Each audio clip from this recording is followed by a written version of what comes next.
Well, now let's return to the latest situation in Libya. For more there, let's now cross live to the former US Congresswoman and presidential candidate Cynthia McKinney.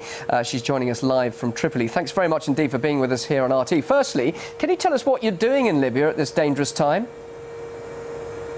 Well, I came here because I wanted to know the truth.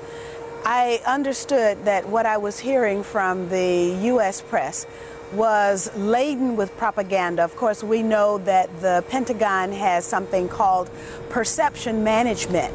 And so they are in the business of utilizing the mighty Wurlitzer, which is the propaganda, and they do use that to affect the way people think about what they're doing. And that's exactly what has been happening here with NATO. And so I thought I would come here with a delegation of journalists from across the United States, including one journalist also from South Africa, so that we could understand the truth and then tell the truth to the people who will listen to us. All right, what is the truth you want to tell people? For example, you've just mentioned NATO. We know the airstrikes there are meant to be hitting purely military targets. Is that the case? Is that what you're seeing there now? Absolutely not. In fact, yesterday, a university was hit. Al-Fatah University, which was formerly known as Nasser University. 2 auditoriums at that university were hit. And I had the opportunity to speak with the dean of the political science department, and he was literally shaking with anger. He was so angry at what had happened to his campus, to his university. And I visited Al-Qadra Hospital, and there I saw patients. This information is actually posted on the internet at WBAIX.org, where people can go and actually see what we saw, because we were allowed to videotape the patients in the hospital. There was one patient who could not tell his story because he was still in shock.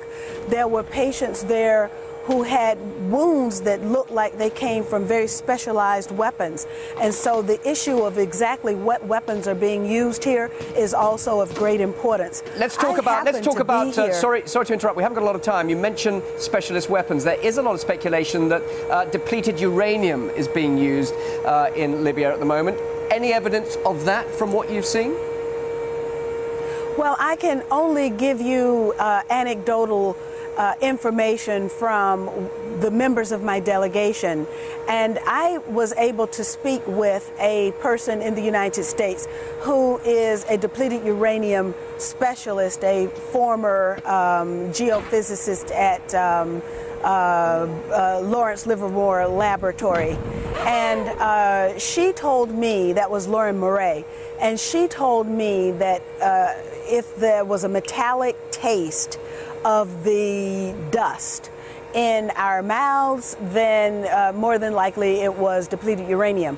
So I did a brief survey of those with me, because on one day there were 89 blasts, and yes, the response that I got was that there was a metallic taste. Okay, just very quickly, we've got no time at all. I'm sorry, we have actually run out of time. Sadly, we were hoping to talk to you a little earlier, but thanks so much for joining us live there from Tripoli. Former US Congresswoman and presidential candidate Cynthia McKinney, thank you.